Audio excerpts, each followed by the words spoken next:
To get his take on Switzerland, I was joined earlier by Peter Schiff, CEO of Euro Pacific Capital. Now, Thursday, the Swiss National Bank abandoned its commitment to maintaining the artificial prop to the euro-franc exchange rate, causing the euro to collapse by well over 20% at one point. Now, I first asked Peter what he made of this move. Here's what he had to say. Well, first of all, it's not just the euro that collapsed. The U.S. dollar collapsed almost as much.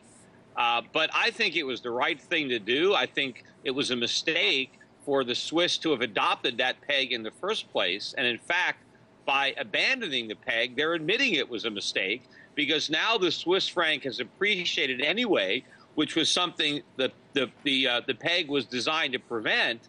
But now the Swiss National Bank has tens of billions of francs worth of losses on a 500 billion plus cash of euros and dollars that they've accumulated to defend that ridiculous peg. But of course, had they not ended it, the losses would have mounted. I mean, if Europe launches QE, they could have lost hundreds of billions of francs. It's true. And, you know, the Swiss bank, they put it slightly differently than you. They say that they abandoned this because it was no longer necessary. And I guess it's no longer necessary because they had no other options. When your back's against the wall, it's obviously no longer necessary. Central bankers rarely admit their mistakes. But what's changed? I mean, it's not necessary because it didn't work. It was never necessary. They probably have a much greater supply now of euros and dollars on their balance sheet than they bargained for, and the prospect of having to, you know, back up the toboggans and fill them full of euros was very daunting, and so they abandoned this peg. And you know, thankfully for the Swiss, we have a lot of investments in Switzerland, and so our clients also benefit from the strength of the Swiss franc. But Swiss people are going to benefit. Look at the drop in oil prices now in terms of Swiss francs. Prices are going to come down, and the Swiss are going to be that much more prosperous because of a stronger franc. Well, now here's the question. Obviously, they got rid of the cap that they had to the euro, but they also went into negative interest rates. So, you know, lending overnight and et cetera. So how will that affect your clients? Yeah, well, I mean, we mainly own Swiss equities, and we do have some Swiss debt. So we don't have Swiss bank deposits, so we're not going to be paying any rate of interest to hold our Swiss francs. But I think that is a mistake. I don't think they need negative interest rates. I think that is, you know, taking some of the luster off of the franc. It would be even stronger had they not done that. But, you know, a strong currency is not a bad thing. A weak currency is a bad thing. So Switzerland should take pride in the strength of its currency. Now they have to deal with the losses by trying to prevent it from rising. And of course, there have been some economic mistakes made in Switzerland and elsewhere because of this monetary policy that now have to be corrected. And so, unfortunately, these were needless mistakes that didn't have to be made. But, you know, I think a lot of people are now jumping to the conclusion that Europe is going to do a big QE program, and that's why the Swiss are backing away. You know, without the Swiss, I think it makes it that much more difficult for Europe to do QE. So maybe they're not going to be able to do it because they no longer have the Swiss to support their currency. Maybe they'll do some more substantive economic reforms instead.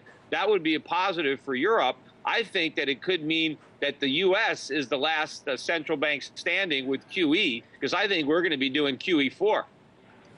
Now, I'm glad that you bring up that you said before that a strong currency is what you want, not a weak currency. But, you know, according to MIT, 47% of Swiss exports go to Europe and 36% goes to the top 8 Eurozone destinations. So Switzerland is actually a huge exporting nation with a large account surplus. So isn't that a concern? No, because it just means that the Swiss are going to be able to get a better deal on all the products that they import from Europe and from other countries, and so they won't have to export as much to pay for their imports. So that's positive for the Swiss.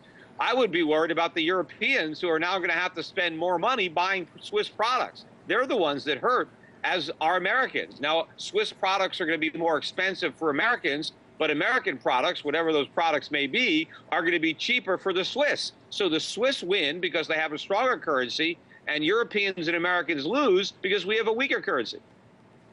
Keep it simple. I like it. Now, Simon Kennedy of Bloomberg says forward guidance may need to be increasingly taken with a pinch of salt.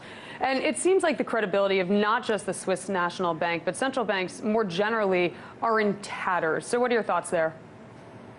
Well, I think that you're going to see a complete breakdown in the confidence people have in central banking over the next several years. I mean, number one, right, the Swiss were saying that, over my dead body, right? They were saying we will defend this peg to eternity, right? And then they went around and they didn't do it. And of course, that's generally what central banks do, right? They have to deny right up until the point where they do what they were denying they were going to do. But I think you have a lot of confidence and trust and faith in central bankers. And I think that bubble in central bank confidence is going to burst. It's going to be shattered, particularly when it comes to the confidence people have in the Federal Reserve and in Janet Yellen, because they've been talking about how great the U.S. economy is. Well, anyone who's actually been paying attention to the statistics, this mirage of a recovery, this illusion is fading fast. And I think instead of the promised recovery that Janet Yellen's been talking about, we're going to have a relapse to recession. And instead of rate hikes, we're going to have QE4.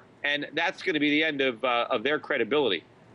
Peter, former Fed Governor Jeremy Stein told John Hilsengrath of the Wall Street Journal today that he would hike rates in June if he were still at the Fed. But does this massive move in the franc put pressure on the Fed not to hike rates in order to basically tamp down on monetary policy divergence? Well, they should have raised rates a long time ago. But the reason they didn't was because it would have pricked the bubble and it would have exposed all the problems that the Fed helped create. And so that's why they're not going to raise rates. They're going to come up with an excuse. Maybe it'll be the foreign exchange markets. Maybe it will be energy. Maybe it will just be the weather. Or maybe it'll just be because the sky is blue. But it doesn't matter. But they're going to have an excuse as to why they can't raise interest rates. But the one thing they can't do is tell the truth about why they're not raising interest rates, because it's impossible to do that without precipitating a worse financial crisis than the one we had in 2008. So instead, they're going to continue to pursue this policy until we have a dollar crisis. Now, clearly, this is a big move in the ongoing currency war. So where do we go from here, Peter? Well, the Swiss just surrendered in the currency war, and that means the Swiss people win. And I think more countries are going to surrender. And, the Swiss economy is going to improve because of this. And maybe that the myth will die about the fact that you need a weak currency and that somehow you're punished. The Swiss are going to benefit from a reduction in their cost of living. They're going to see an increase in their standard of living. Real Swiss GDP is going to be stronger with a stronger franc, not weaker. And so maybe more countries will throw in the towel and surrender in the currency war. And unfortunately, I think America is going to win the currency war, and that's a race to the bottom. And when you win the currency war, that means your citizens lose. Now, Peter, you kind of gave us your thoughts on this before, but I want to ask you point blank and ask you seriously, do you now think that the ECB doesn't do QE from here? What do you think? Well, I've never thought that they were going to do a full-blown QE program the way the markets are anticipating. And I still think that that's the case.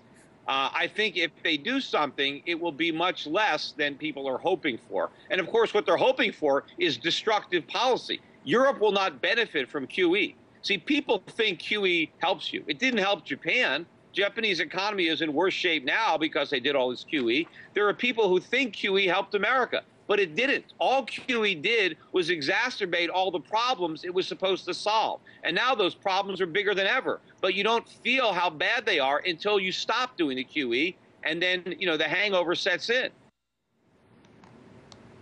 That was Peter Schiff, CEO of Euro Pacific Capital. Time now for today's Big Deal.